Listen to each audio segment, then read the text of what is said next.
You know, I remember when Bronny James said that he doesn't want to wear his dad's number because he doesn't want people to know who he is, which is really funny to think about, obviously, because the kid's name is LeBron James Jr. And really, he's carried that sentiment to this day. Of course, Bronny was just at the draft combine yesterday, was in a bunch of interviews, of course, was asked about his dad a ton.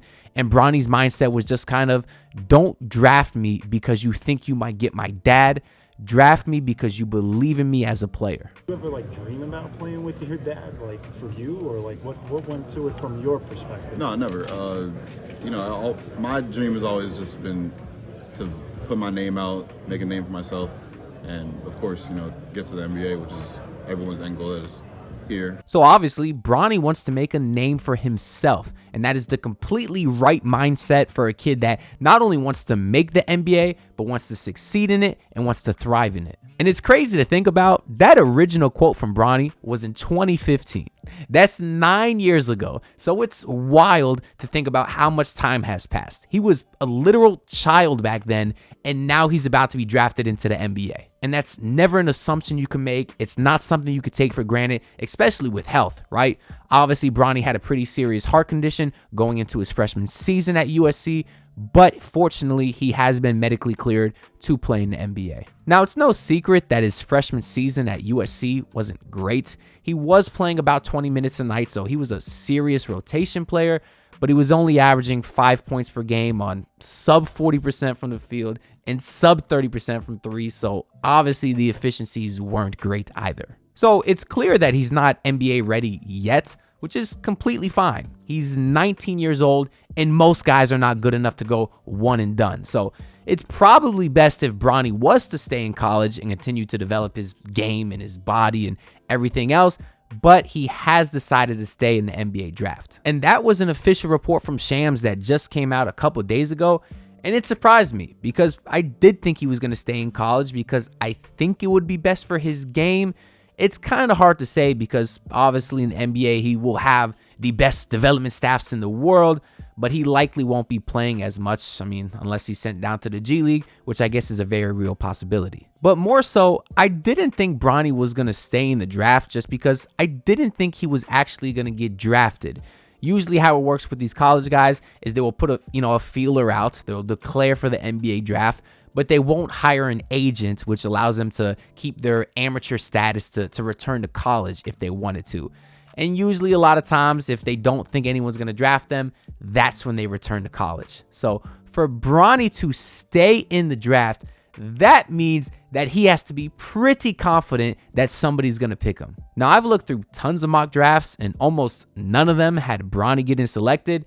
The only one that did was The Ringer, which was founded by that hypocritical, dumbass bum, Bill Simmons. Here's the full scouting report on screen. You can pause and read if you're interested, but basically he lists the pros as athleticism, high IQ, active defender, all things you would expect from LeBron James' offspring, I guess. And he lists the cons as his shooting right now and his handle. Now, here's some of the data from his combine. Some of it good, some of it bad.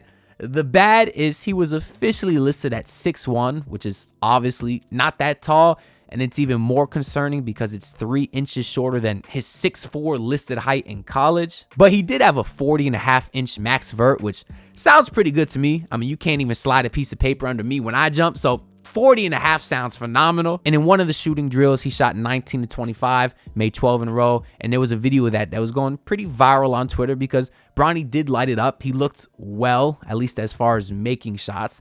Now, the release was very slow. That was a big point of concern on Twitter for all the Twitter coaches out there who know absolutely nothing. I'm not going to judge because I don't know the exact purpose of this drill. I don't know if the point of the drill is for time or for makes or for whatever, because yeah, he was moving slow and it does look like a drill to see how good of a movement shooter you are. But hey, he made his shots, and most importantly, his form looks good. I think he has a really great follow through on his shot. And for me, that's the sign of a guy who can potentially be a really great shooter, regardless of what his percentages were in previous seasons.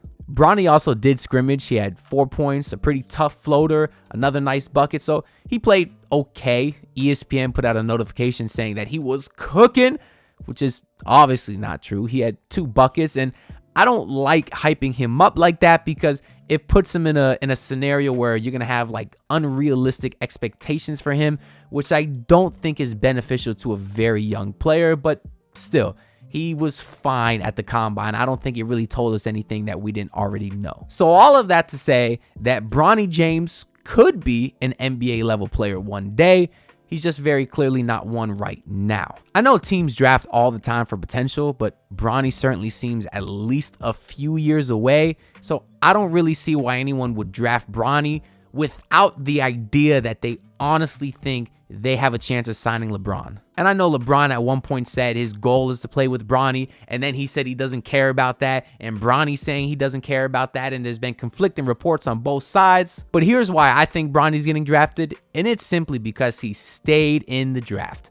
There is no other reason for Bronny to stay in the draft unless he had confirmation that there was one, if not multiple teams interested in drafting him. And trust me, LeBron and Bronny, either one, both of them, they both have the connections to know whether he's going to get selected or not. So him staying in the draft and not going back to college definitely guarantees that he's going to get taken. And it also likely will be in the second round. So that's kind of what I want to get into now. So I got 5 teams that I think may select Bronny. And again, it's because I think it's the only teams that realistically may have a shot at signing LeBron. And I understand there's a ton of salary cap consequences involved here. I mean, LeBron James has a player option worth $51 million.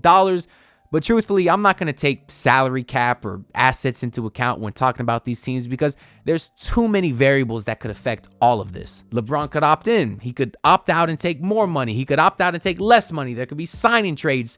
Point is, if LeBron wants to get to a team, he'll find a way to get to that team. So I'm going to go in order from least likely of signing LeBron and drafting Bronny to most likely. So my first team is the New York Knicks. And obviously I have this as least likely, and truthfully the only reason it's here at all is because I think maybe LeBron could be seduced by the big market and bright lights in New York City and think that his legacy could get a huge boost if he could get the Knicks a ring, but I just don't think him going there is likely at all. The next team I have is the Golden State Warriors, who only have a pick at number 52, and the only reason that I have them here is because I think Curry and LeBron and possibly Kevin Durant, I think they sit at home and they look around at these young guys running the league, whether it's Anthony Edwards, Luka Doncic, Donovan Mitchell, Jason Tatum, and whoever else. And I think they look around and say, guys, we got one more shot before these kids are coming, right? We got one more shot to maybe win a ring before these guys take over the league. Let's join together and let's try to get it done. I don't know if Durant will be involved, but we know Steph Curry and LeBron James are very close friends. And maybe they say, hey, let's team up. Let's do it. Finally, 2 years together and let's go retire together. And maybe LeBron joins the Warriors just cuz.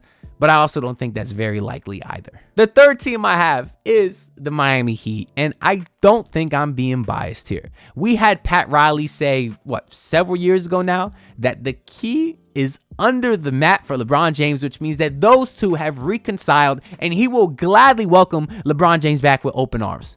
And if I'm LeBron, why wouldn't you want to come back to Miami? You got the nice weather. I know you're getting a little bit older. You're going to like that, right? Florida is a retirement state. Come home, set up your retirement home early. You'll be ahead of the game, and you got a winning organization. They've shown you that they can put together championship teams. They could have 3-star players and fill out the roster with a bunch of really good undrafted players. They've shown you that they can get to the mountaintop, but they just need you to help them get over it. Not to mention that I'm sure LeBron is well aware that the Heat's development staff is A1. Better than anyone else in the league. So if he wants his son in a program that he think will most benefit him, it's no doubt about it, the Miami Heat system. And the fourth team I have is the Cleveland Cavaliers. Listen, I think we all speculate that LeBron would finish his career in Cleveland. And if LeBron does only have 2 more seasons, as he says, what a better time to come down now and kind of get to play for your home team. Bronny gets to play in a city that he grew up in. And the team is obviously very, very good. If they're able to keep most of their core and add LeBron James, I think that's a team that could pretty easily get out of the East and maybe win the whole thing. And the Cavs do have draft picks at 20 and 49. And I don't remember if I mentioned the Heat's draft picks, but they pick at 15 and 43. So obviously those second round picks for both teams is where they could be selecting Bronny James. Now, the last team that I do have here is the Los Angeles Lakers, who will be picking at 17 and 55. The reason I think this is most likely, and I guess where I do think Bronny ultimately ends up, is just because LeBron is already there. And truthfully, we really haven't seen any hints that LeBron may want to leave the Lakers. All the reports have been saying otherwise. The only opposing fact to that, I guess, if you can call it that, is LeBron was seen at the Cavs versus Celtics game the other day.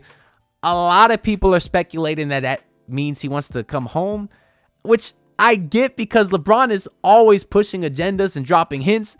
But at the same time, I could see it as, hey, he has some time off. He wants to go visit friends and family in Cleveland and see two really good teams play basketball. So I don't know if there was any stock to that, but I do think LeBron ends up staying with the Lakers, and that's where Bronny James goes as well. But that's really all I got to say for this video. I want to hear y'all thoughts down below in the comments. Let me know if, one, you think Bronny gets drafted, and two, if you think there's any way that LeBron and Bronny do end up teaming up next year if Bronny does get drafted. So I'll be reading through all the comments. I greatly appreciate y'all's support. And make sure to check out the video I posted, yesterday, a couple days ago, the Tyler Hero video. I put a ton of effort into that. I'm super happy with it, and a lot of you guys are seeming to enjoy it too. So if you haven't seen that, go check it out. Like this video. Make sure you subscribe. We on the grind to 5K subs. And I'll see y'all next time. So peace out. Look, pull up in your city, tryna get that dead face. Do it on my own, I don't need no dead weight. Had to kill him off, yeah, I need a head space. You know this homegrown bitch don't offend me.